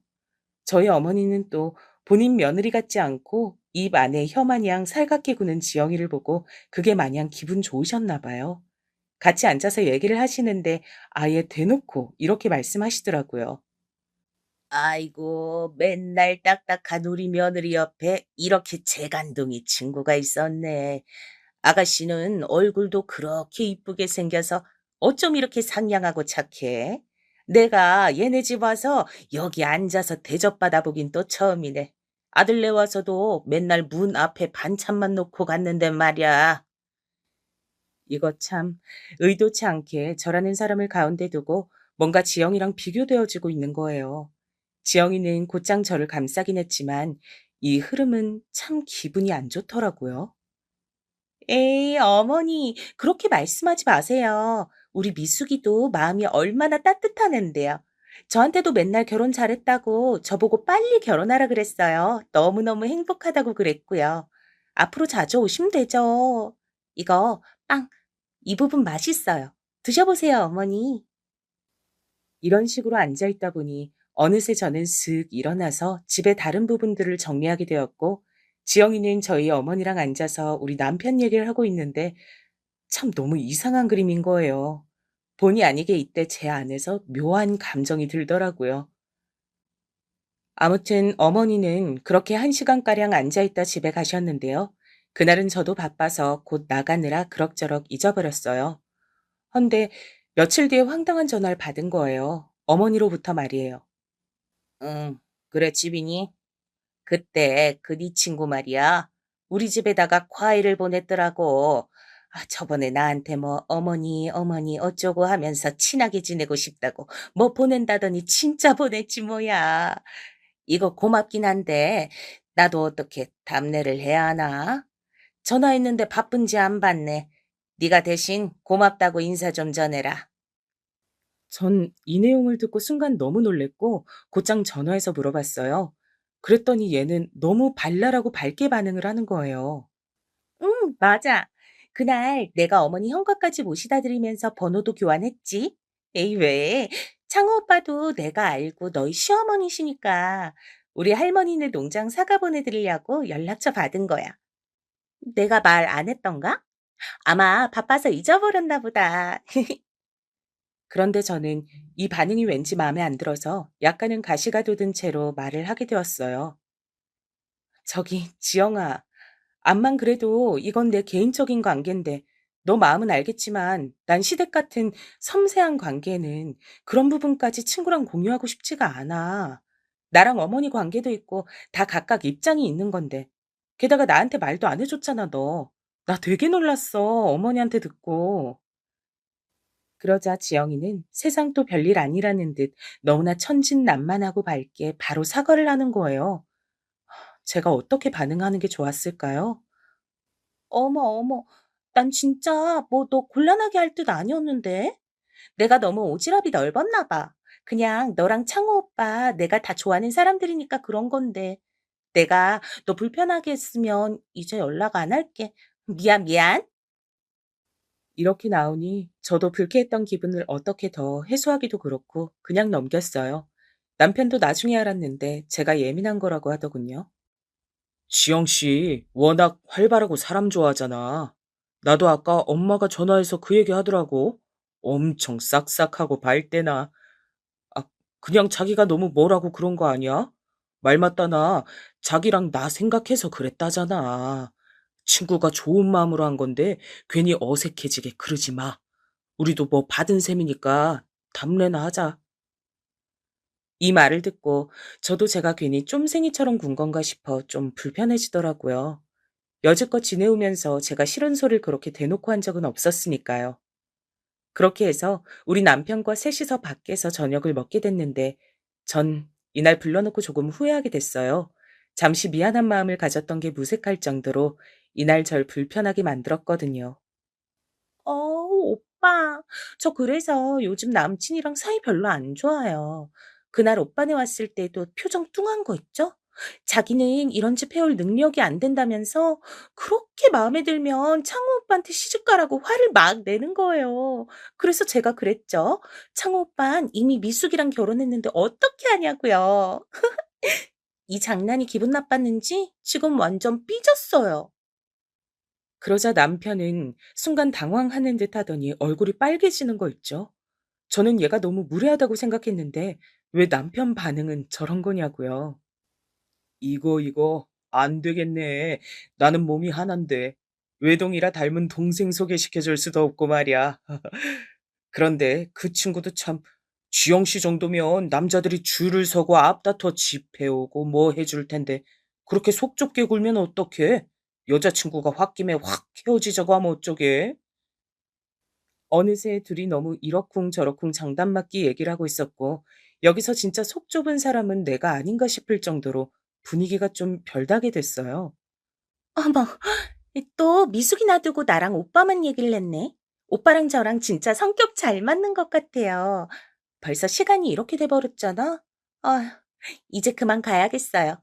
미숙아, 미안, 미안. 우리 얼른 일어나자. 나 내일 출근해야 돼. 이렇게 생글생글 웃는 지영이는 제 눈에 이제 더 이상 유쾌하고 밝게만 느껴지지 않았어요. 돌아오는 차 안에서 저는 왠지 모르게 끓어오르는 이상한 감정이 있었고 기분이 계속 나쁘더라고요.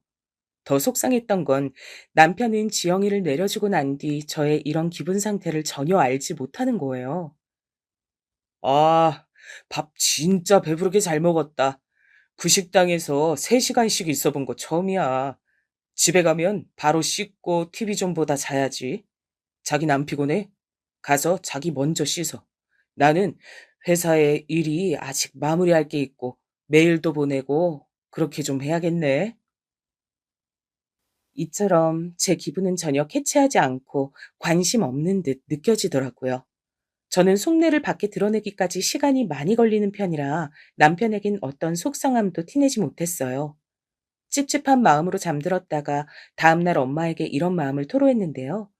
엄마는 한창 말이 없이 응, 응 하면서 제 얘기만 듣다가 이렇게 말씀하시더군요. 보니까 이제 네가 좀 말이 통하네. 엄마가 미리 멀리 보고 이런저런 얘기 해주긴 좀 그래서 아유 그냥 옆에서 지켜보느라 얼마나 속 터졌는지 몰라. 너 지영이 기집애랑은 이제 거리 좀 더 바쁘다고 하고 자주 만나지 마. 고깃집에 그런 타입이 꼭 사이에 남자 끼면 그런 식으로 머리 위에서 놀려고 한다니까. 그게 뭐야. 나도 기분 많이 나쁘고 별로긴 한데 엄마 말이 잘 이해가 안 가. 그렇게까지 나쁘게 봐야 돼? 얘는 너, 네 엄마가 옛날 얘기하면 무슨 원시시대 얘긴 줄 알지? 인간은 어딜 가나 많은 군상들이 있는 거야. 엄마가 네 아빠랑 살고 어쩌고 할 때는 그런 애들 없었는 줄 알아? 꼭 저렇게 친구가 괜찮은 남자 만나거나 결혼한 것 같으면 그 상대를 탐내는 것들이 있다니까. 지영이 그것도 그런 기미가 다 보였어. 딱이잖아, 아주. 지영이도 그런 것 같다고? 근데 걔 예전에는 걔가 훨씬 남자친구 많이 사귀었고 나는 걔보다 반에 반도 못 만나보고 결혼한 건데? 왜 그러는지 난 이해가 안 돼.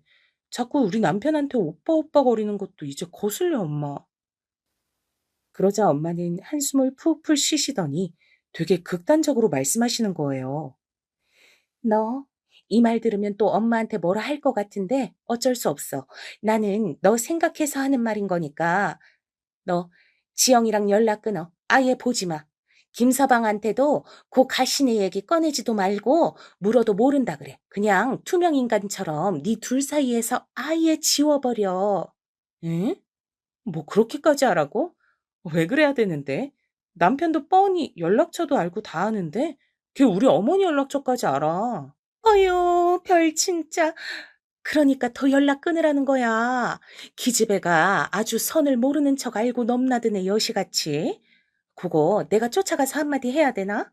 하여간 넌 내가 지금 말해줘도 못 알아먹을 테니까 그냥 연을 끊어. 바쁘다 그래. 어? 당시 엄마의 말이 너무 극단적이고 갑작스러워서 전 어제까지만 해도 밥 잘만 먹고 놀던 친구를 끊을 수가 없었어요. 헌데 그쯤 제가 얘와의 관계를 어째야 하나 고민하고 있을 때 말이에요. 마침 지영이도 뭔가 바빠졌다고 얘기를 하더니 한동안 못 봤어요. 그렇게 일주일에 한 번씩 드나들던 애였는데 직장 문제로 바쁘다더니 거의 두세 달을 못 봤거든요. 그런데 갑자기 연락 와서 이런 말을 하는데 듣고 무척 놀랐어요. 미수가, 나 너무 힘들어. 남친이 너무 좋은데 자꾸 싸우고 우리 이러다가 헤어지면 어떡하지? 너가 좀 도와주면 안 될까? 만나자고 해도 계속 피하고 좀 그래. 창호 오빠도 내 남친 몇 번 봐서 아니까 같은 남자로서 좀 보고 도와주면 안 돼? 응? 그게 무슨 말이야? 네 남친 무슨 일 있어? 왜 싸우고 왜 헤어져? 그런데 이때 지영이가 엄청 심각한 얘기를 하는데 저도 순간 긴장했어요. 듣자마자 아무래도 도와줘야겠다는 생각이 들었으니까요. 그게 이 사람 여자가 있는 느낌이 들어. 얼마 전까지만 해도 결혼하고 싶다던 사람이 자꾸 만나는 횟수도 줄이고 전화도 안 받고 말이야. 그러면서 친구들은 잘 만나고 다니더라고. 나랑 헤어지고 싶은 것 같아. 갑자기 이럴 리가 없잖아. 응? 너랑 오빠가 우리랑 같이 좀 만나서 이 사람 좀 떠봐주면 안 될까? 하도 간절하게 부탁을 하고 있었고 이 말투나 내용들을 보니 그간 저의 생각들이 참 한심하게 느껴지는 거예요. 지영이는 이렇게 지 남자친구에게 진심으로 푹 빠져 있고 하나하나 살피고 열을 올리고 있는데 말이에요. 괜히 우리 남편이나 시어머니께 싹싹하다고 제가 참 쓸데없는 의심을 했단 걸 깨달았어요. 그리하여 우리 부부와 지영이와 지영이 남친까지 넷이서 만났는데요. 특별한 소득 없이 지나갔어요. 평소처럼 그냥 같이 식사하고 별거 아닌 대화들을 하다 보니 그냥 시간이 흘러갔는데요. 단지 그 둘을 보내고 난 뒤에 남편의 반응이 좀 그렇더라고요. 당신 그 정우라는 친구한테 되게 친절하더라. 굳이 그럴 필요 있어? 남자들은 그렇게 잘해주면 착각해. 결혼한 여자건 아니건 간에. 아니, 이게 무슨 소린지 모르겠네. 오늘 보통 상황 아니었잖아. 지영이 걱정하는 것 때문에 다 같이 만난 거고, 나도 그것 좀 살피려고 정우 씨한테 커피나 이런 것 좀 챙겨준 것 뿐이야. 여하튼, 나는 그 정우라는 친구 별로야. 지영 씨도 왜 그런 놈을 만나는 건지 원. 허우대만 멀쩡하니 영 실속 없어 보여. 아마 뒤로 여자 둘 셋은 더 만날 것 같은 기생 오랍이야. 만날수록 그렇게 느껴진다니까. 이런 대화를 나누고 나니 전 영 찝찝하고 불쾌한 마음이 들었어요. 저를 생각해서 질투를 하는 건지 아님 그냥 지영이 남친이 같은 남자로서 싫은 건지 구분이 안 가더라고요. 아무튼 다음날 지영이한테 전화가 왔고 전 대강 느낀 바들을 말했어요. 남편이 했던 얘기도 살짝 수위를 낮춰서 말했는데요. 이때 지영이 반응이 왠지 좀 거슬리더라고요. 우리 남편 말로는 이 사람이 그런 얘기를 듣고 너무 예민하게 받는진 몰라도 정호 씨가 썩 마음에 안 드나 봐. 여자가 있고 어쩌고 여부야 우린 모르지만 남편 말론 정호 씨가 나한테도 너무 격이 없이 대하는 느낌이라 가벼워 보인다더라고.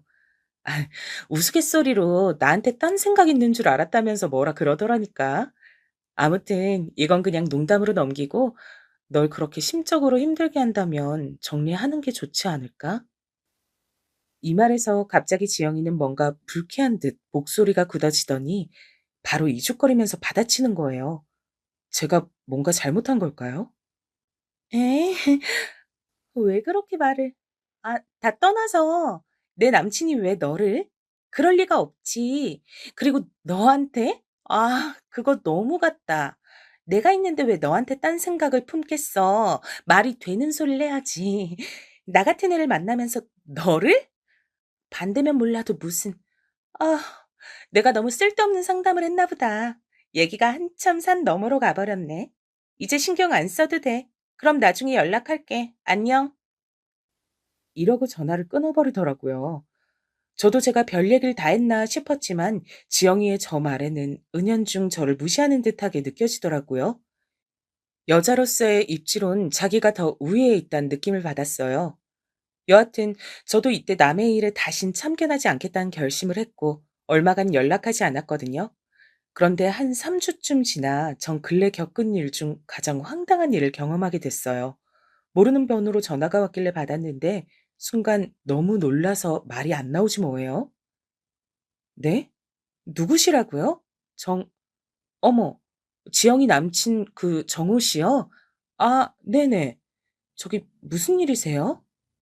그게, 음, 저랑 지영이 며칠 전에 헤어지게 됐어요.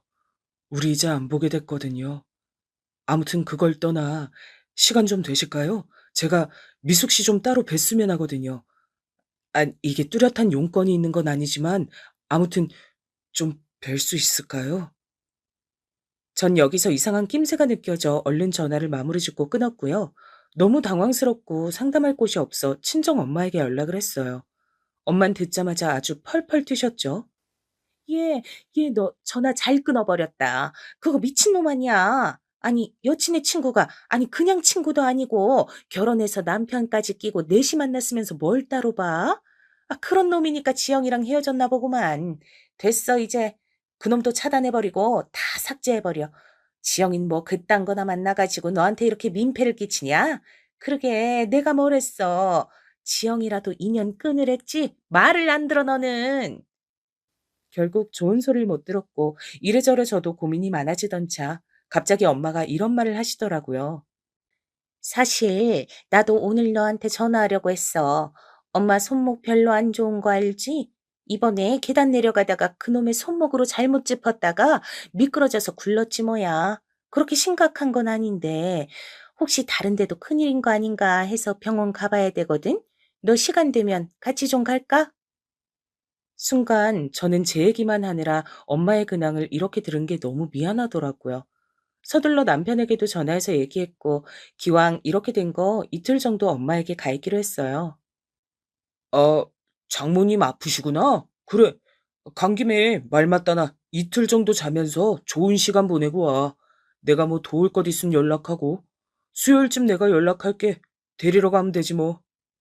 이렇게 의외로 남편은 신혼인데 제가 친정서 자고 온다는 걸 너그럽게 봐주더라고요.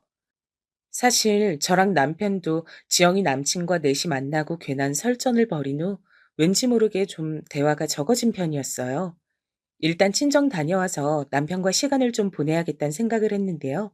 그리고 엄마네 가서 같이 시간 보내는데 역시나 우리 부부 사이를 물어보시더군요. 니네도 얼른 애기 가지고 해야지. 그리고 남편이랑 대면대면한 상태였으면 여기로 오면 안 됐어. 어떻게 부부 사이 좋게 해결 보고 왔어야지. 김서방은 내가 볼 때 참 무뚝뚝해 보여. 그런데 너도 똑같이 그러니 뭐 문제가 생겨도 소가리만 할 것들 같단 말이지. 좌우지간 너 오래 있을 것 없어. 내일 그냥 집에 가. 나 괜찮으니까. 엄마는 한사코 등 떠밀며 가면서 저를 빨리 가라고 보냈고 이런 쓸데없는 야단이 기가 막혀 그냥 집에 왔는데요. 음, 이날 비밀번호를 누르고 집에 들어가던 그 순간은 저는 뭐라고 말하면서 설명하면 좋을지 모르겠네요. 다시 그 전으로 돌아가고 싶은 건지 아니면 그런 일이 있어서 잘 됐다고 해야 하는 건지 모르겠지만 아무튼 그날 저는 문을 열고 들어간 제 집에서 어마어마한 영화 같은 장면을 맞닥뜨리게 되었답니다. 절 제일 먼저 반긴 건 다름 아닌 지영이었답니다. 어, 미수, 미수가, 너 내일 온다고, 아니. 그렇죠. 이렇게 저를 알아보고 인사해줬어요. 제 집에서. 이 집에 몇 번이나 놀러 왔지만 비밀번호 같은 건 알 리가 없을 테니 당연 누가 열어줘서 들어왔을 테고 얘가 저도 없는 우리 집에 이렇게 온 건 깜짝 파티라도 열어주러 온 것이었을까요? 그랬으면 현재 제가 이렇게 홀로 서 있는 입장이 되지 않았을 텐데 말이에요. 그리고 지영이는 뭔가 이벤트 해주러 왔다거나 단순히 집에 방문한 손님 같아 보이지 않고 이제 막 씻고 뽀얀 얼굴로 제 샤워 가운을 입고 서 있었어요. 저는 그 모습을 보고 짧게 읊조렸어요. 안방에서 씻고 나왔네? 내 옷을 입고 있어? 화장대에 걸쳐둔 거 그거 주워서 입었나 봐. 그거 빨아야 되는데 그냥 두고 나간 건데 딴 거 입을래?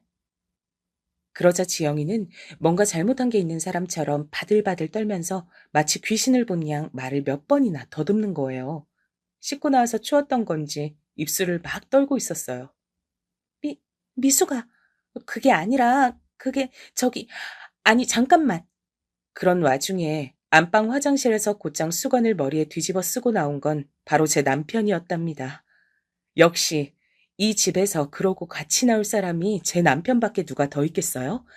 남편 역시 얼굴이 허옇게 질려서는 똑같은 말을 하더군요. 다, 당신 내일, 아니 당신 있잖아. 그게 잠깐만, 나 옷 좀 제대로. 저는 곧장 옷방 쪽으로 발걸음을 옮겼고 신혼여행 때 썼던 캐리어 큰 것 2개를 꺼냈어요. 그리고 그걸 활짝 열어 그 안에 지금 계절에 맞는 옷들부터 차근차근 집어넣었답니다. 그런 와중에 지영이는 저를 쫓아나와 주절주절 뭐라고 말을 하는데 하도 웅얼거리며 말을 해서 잘 안 들리는 거예요. 좀 시끄럽게 느껴져 저는 슬쩍 제지를 했어요. 뭐라 그러는지 하나도 모르겠네. 잠깐만, 나 짐 좀 정리하고. 아, 커피 마실래? 그러고 곧장 부엌으로 건너가 제가 즐겨 마시는 커피 머신 버튼을 눌러놨어요. 이때 요란스럽게 울리는 커피 분쇄하는 소리에 지영이와 남편은 거실에서 더 움직이지도 못하고 각각 무슨 멍청한 짐승 마냥 우뚝 서서 안절부절하고 있더라고요. 커피 마실 거야? 지금 별로 안 들어있는 것 같은데, 원두가. 일단 나 먼저 마신다. 제 말에 남편이 넋이 나간 얼굴로 소파에 크게 주저앉았고 그 광경을 본 지영이는 곧장 제 앞쪽으로 다가오더니 옷을 잡더라고요. 미수가, 잠깐만, 나 말할 시간 좀 주라, 응? 너 많이 화난 거 알아. 할 말 있을 거 아니야, 너도. 얘기 좀 하자, 우리. 잠깐, 하던 것 좀 멈춰봐. 뭔 얘기를 해? 니네나 하던 거 멈추지 말고 잘 놀든가. 아, 내가 자리 피해줘야 되지? 나 이것만 마시고 금방 간다니까. 있어, 있어. 편하게 있어. 나 간다. 그러고 저는 커피잔을 들고 살살 식힌 다음 바로 후룩 마시고 싱크대에 쿼당하고 처박았어요. 다시 생글생글 웃으며 옷방으로 넘어가 캐리어 안에 옷들을 넣었고요.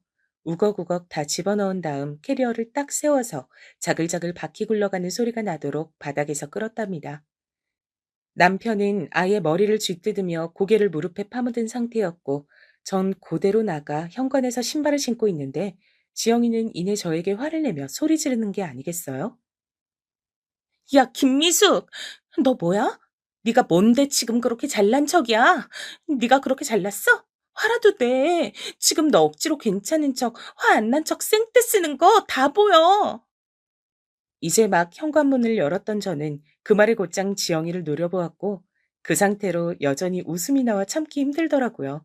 그리고 이윽고 말을 해주었네요.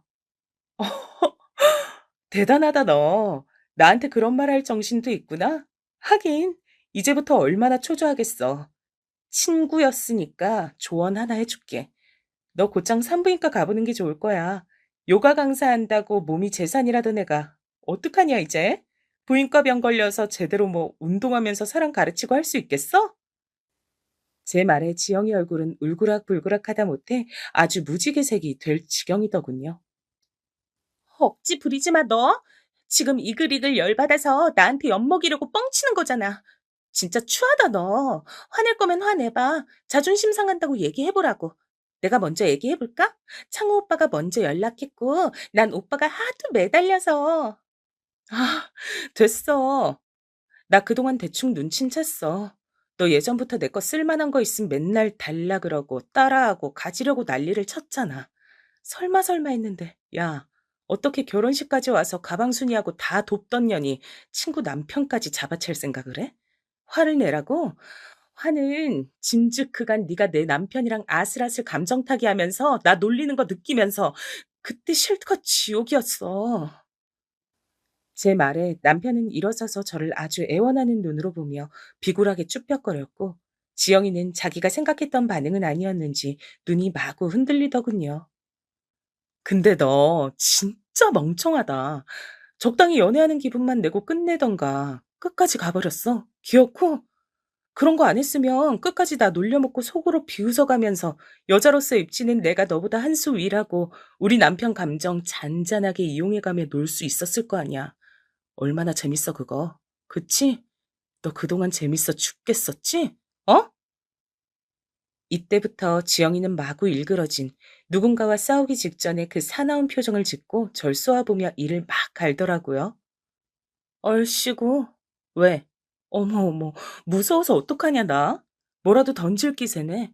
하여간 그렇게 적당히 놀고 말든가. 왜 잠자리하고 끝까지 갔어 이 멍청아. 아휴 이제 우리 남편도 아닌 그냥 저 사람 말이야. 몸에 아주 균이 드글드글하거든. 나 부인과 치료 꾸준히 받고 있었고 아기 갖는 거 좀 시간 늦춰야겠다고 너한테 상담했던 것도 그것 때문이거든. 이 말에 지영이 동공은 엄청 확장되는 듯했고 남편은 제가 본인한테 상담 안 했던 얘기라 그런지 놀라서 뭐라고 반박하려 들더군요. 입 다물어. 입 열지 마 당신은. 그간 내가 거부한 건 다 원인이 당신 때문이었던 거야. 그것도 모르고 발정이 나서 와이프 친구한테 그 더러운 균을 또 옮기고 있었어?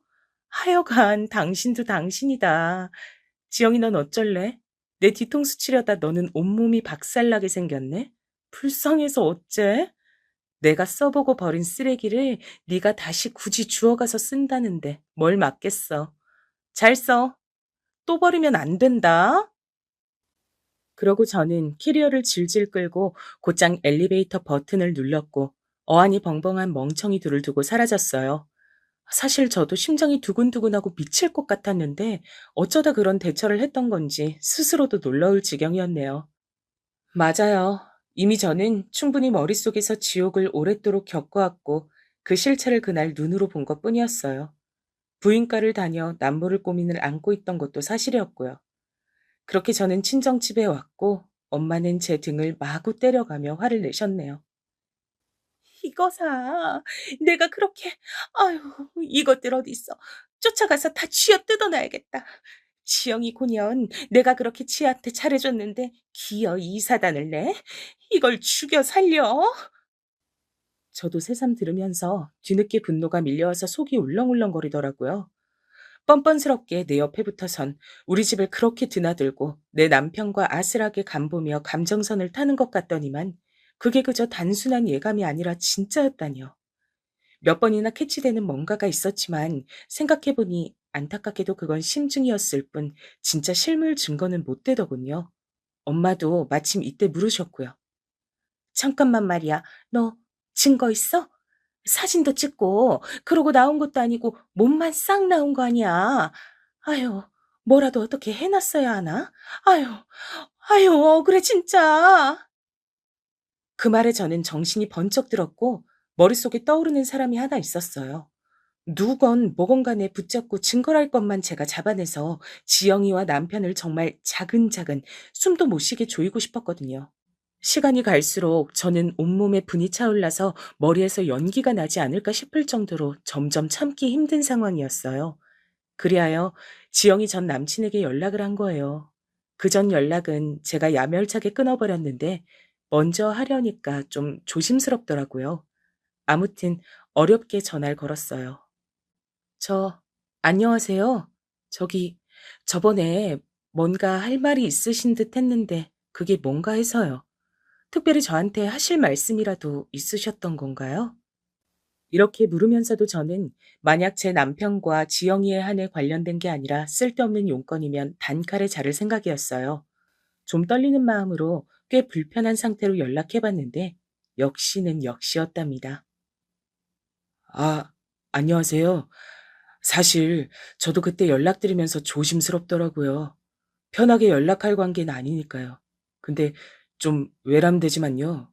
거기 그쪽 남편분이랑 지영이 이렇게 말씀드리면서도 죄송하지만 그것 때문에 할 얘기가 있던 거예요. 솔직히 저도 잊어보려고 했는데 너무 분이 안 풀려서요. 여기서 저는 눈이 번쩍 뜨였고 심장이 쿵쿵쿵 뛰더라고요. 뭔가를 찾았다는 생각이 들기도 했고 반면 내가 그동안 의심해오던 불쾌한 상황들과 내가 직접 눈으로 봤던 증거 외에 뭔가를 또 보게 되는구나 싶어 일단 마음을 단단히 먹었어요. 얘기를 좀 나눠보니 이분은 훨씬 일찍 눈치를 챘더군요. 저는 진즉 알 수밖에 없었죠. 지영이네 집 자주 드나들었고 서로 핸드폰도 수시로 보는 사이였으니까요. 언젠가부터 안 보여주려고 했고, 아무튼 그들 관련해서 필요한 증거가 필요하시면 당장 보내드릴 수 있어요. 여기서 저는 침이 꿀꺽하고 넘어가더라고요. 일단 숨을 고르고 다시 들었어요. 안 그래도 제가 지영이랑 헤어진 건 걔가 그쪽 남편분, 그니까 창호 형님 이랬던가요? 그분과 몰래 연락하는 카톡을 봤거든요. 비밀 메시지로. 그래서 제가 먼저 4시 만나게 해달라고 요청했고 말은 안 하고 그날 그 형님 하는 낌새를 살핀 것뿐이에요. 그럼 정훈 씨가 만나자고 그 자리를 만드셨던 거예요? 저보고는 그렇게 말 안 했거든요. 정훈 씨한테 여자가 있는 것 같다고 좀 봐달라면서 4시 만나자고 했던 거예요. 근데 아니었나 보네요. 이 말에 이분은 왈칵 화가 났는지 못 참으시더라고요. 뭐라고요? 제가요? 웃기네요, 진짜. 제가 자기를 의심하니까 본인이 먼저 나서서 별 사람 아니다, 증명해주겠다, 그랬던 거예요. 그래 놓고 뭐요? 저한테 여자가 있어요? 와, 기가 막히네요. 결국 지영이는 자기 남친이 의심해서 저렇게 요구를 하니 어쩔 수 없이 넷이 본 거였던 거예요. 어쩐지 그때 왜 갑자기 그런 자리를 만들었나 했네요. 그것 때문에 저 역시 남편과 지영이의 사이의 의심을 살짝 거뒀었거든요. 휴. 이미 헤어졌지만 저는 증거 많이 갖고 있고요. 필요하다면 드릴 수도 있어요. 자꾸 거짓말하는 거 걸리고 여친 집 앞에 웬 남자차가 있고 설마 했는데 그게 창호 형님이었더라고요. 저야 헤어지면 그만이지만 아니 헤어지고서도 솔직히 기분 더러워요. 근데 그쪽은 더 힘드시겠네요. 그 차가 저희 남편 차였다고요? 솔직히 저는 제가 눈으로 직접 본 증거는 없었는데 저 일단 눈으로 본 못 볼 꼴은 있었어요. 근데 정호 씨는 좀 더 아시는 게 많았나 봐요. 말로 설명드리기보다 그냥 사진 다 보내드릴게요. 지영이가 하도 잡아떼서 저도 열받아서 남겨뒀던 건데 제가 갖고 있어서 뭐 하겠나요? 걔 제가 알기로 두 분 결혼하시고 얼마 안 됐을 때부터도 창호 형님이랑 몰래 연락하고 있었다고요. 그리고 이미 아신다니 말하는 거지만 창호 형님도 어지간히 지영이한테 추파 던지시던데요. 일단 한번 다 확인해 보세요. 휴. 저는 이런 동정과 걱정까지 받아가면서 그 증거들을 다 받았고요. 뒤늦게 분노들이 추가적으로 몰려오면서 제 눈으로 확인한 증거들을 토대로 복수를 계획하게 됐어요. 왜냐면 정말 가관도 아니더라고요. 그중 저를 가장 열받게 했던 것, 넷이서 만난 날, 그날도 뒤에서 몰래 연락하면서 이딴 말을 짓거렸던 내역이에요. 오빠, 왜 미숙이한테 정호가 관심 있어 보인다는 쓸데없는 말을 했어? 미숙이가 그 짧은 순간 나보다 지가 더 이뻐서 내 남친이 관심 가진 줄 착각했을 거 아니야. 기가 막혀, 진짜. 걔는 맨날 나한테 밀렸어. 나한테 안 된다니까? 그건 그냥 내가 정호 씨한테 질투나서 한 말이야. 그날 보니까 꼴 보기가 싫더라고. 별 뜻 없이 한 말이야. 당연히 자기랑 와이프랑 어떻게 비교를 해. 자긴 내가 첫눈에 반해버린 사람인데. 진짜 심장이 멈추는 줄 알았다니까. 이따위 대화들을 나누면서 이들은 얼마나 스릴 있고 재밌었을까요? 계속 우리 남편이며 심지어 시어머니한테도 생글생글 웃어가며 계속 알짱거리던 지영이. 저한텐 전혀 그런 의도가 없는 듯 아주 뻔뻔하게 굴었어요. 저희 엄만 제발 조용히 끝내라 했지만 전 그러고 싶지 않았어요. 엄마, 나 평생을 인연한테 당한 기분이야. 이건 친구가 아니라 금수반도 못하고 짐승도 비교하기 불쌍할 정도야. 친구랍시고 보냈던 날들은 내가 지보다 못나 보이니까 편해서 어울렸던 건가 봐. 심지어 남편까지 불러서 관계까지 가져? 나는 좋게 끝내주고 싶지가 않아. 아유, 모르겠다. 네가 내 말을 언젠 들었냐? 그럼 다 됐으니까 너한테 손해만 안 가게 일 더 안 커지게 마무리 잘 해봐. 그렇게만 된다면 뭐가 문제겠어. 그리하여 저는 머리를 열심히 굴려 일단은 남편에게는 특별히 뭔가 경고를 한다든지 연락 같은 것을 일절 취하지 않았어요. 남편은 계속 안절부절 제 눈치를 봤고요. 잠깐 친정에서 머리만 식히겠다고 했더니 외려 벌벌 떨더라고요. 그, 그래, 여보, 나 기다리고 있을게. 기다리고 있어, 정말. 자기가 생각하는 그런 일들, 아니, 내가 다 잘못했어. 제발, 기다릴게. 연락 줘야 돼, 응? 우선은 저는 알겠다고 답하고 한숨을 훅 쉬며 끊었고요. 엄마 집에 있으면서 며칠을 고민해봤습니다. 남편도 남편이지만 지영이 인연을 먼저 싸그리 다 망가뜨리고 싶었어요. 뭔 낯짝인지 저희 친정집까지 찾아왔고 엄만 아무것도 모르는 척 애써 외면하고 들어오셨다더군요. 그거 미친년이야 진짜. 아직도 너랑 내가 만만한 거지. 할 말이 있다고 오해가 있는 것 같다면서 과일 바구니 들고 왔지 뭐냐. 나 당뇨 있어서 이런 거 못 먹는다고 너랑 연락을 하고 오던지 하라고 그냥 내보냈어. 으휴. 이 말에 저는 활활 타올라 빠르게 여기저기 알아보면서 자문을 구했고요. 급기야 일을 저질렀습니다.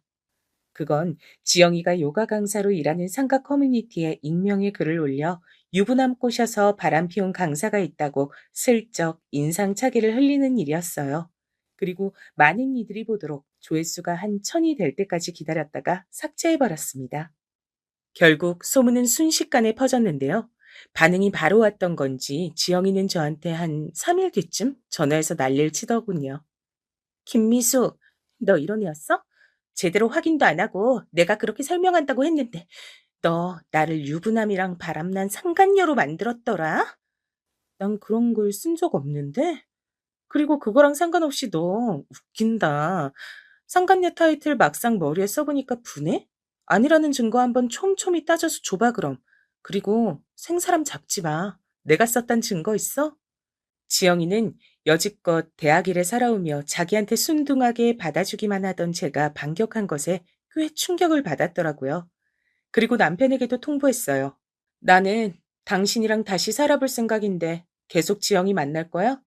만날 거면 난 이혼당하기 억울해서 시댁에 다 알리고 당신 회사 팀에도 알려서 자문을 좀 구해보고 싶어. 어떻게 하고 싶어? 이 말에 기겁을 한 남편은 그날 저한테 걸리고 꽤 인간답지 못한 삶을 살았던 건지 허겁지겁 수습하려 들더군요. 나, 나도 당신이랑 살 거야. 정말 설명할 기회를 줘. 지영 씨, 아니, 그 친구. 정말 다신 안 봐. 연락도 될 뭣도 없이 다 지워버리고 정리할게. 나한테 기회를 줘. 제발, 여보.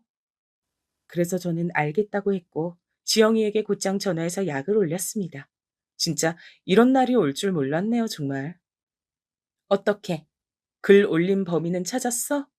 요가 학원 망하게 생겼다며. 이제 어떡할 거야? 네 말 듣고 나도 그 커뮤니티 가입해서 봤더니 난리가 났더라. 너 상간녀로 찍혀서 그렇게 회원들이 환불하고 상가 건물에 항의했다며?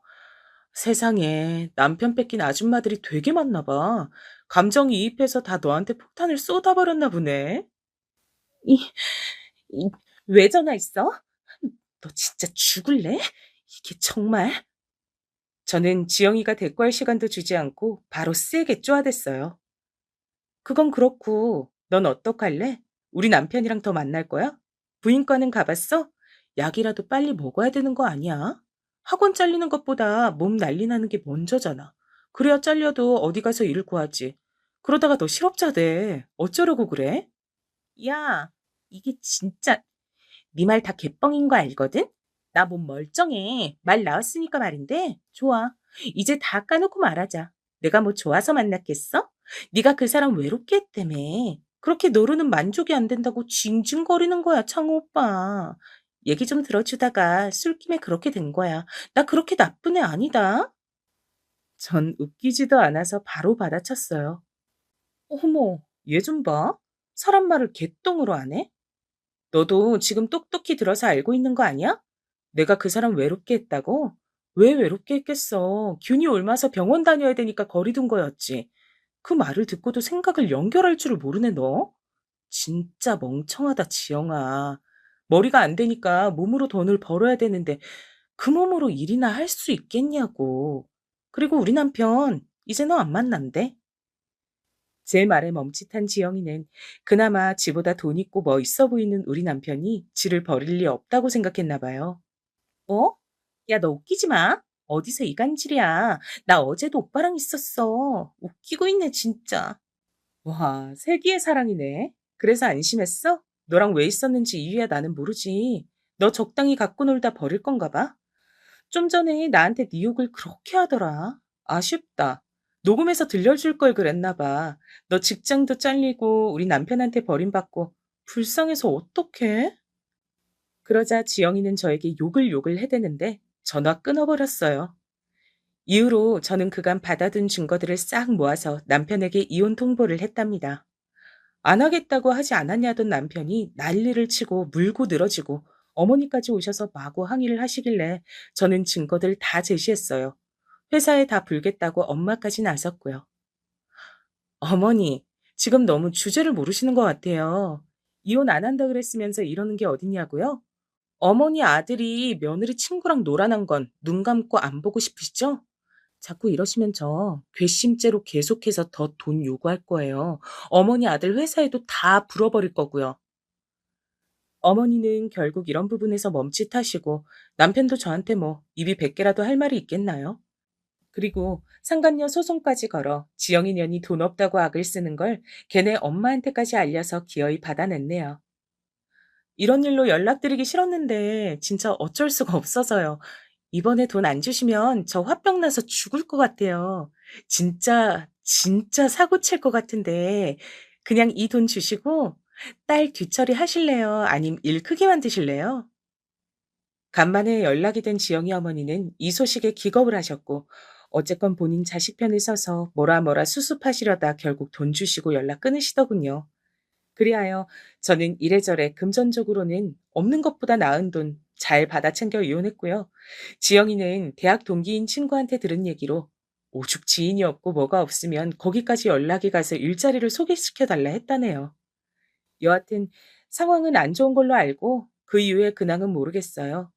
남편은 이혼하는 끝물에 저를 엄청 원망하는 듯 하더니 이유가 있었더라고요. 이혼하면 안 되는 아주 극보수적인 시댁 집안에서 사람이 아닌 존재로 찍혀서 따로 나와 산다고만 들었어요. 뭔가 지원도 못 받고 험한 상황이 있을 걸 예상하니 이혼하기 싫었나 보죠. 그러니 더더욱 저런 꼴을 당해도 싸다고 생각합니다.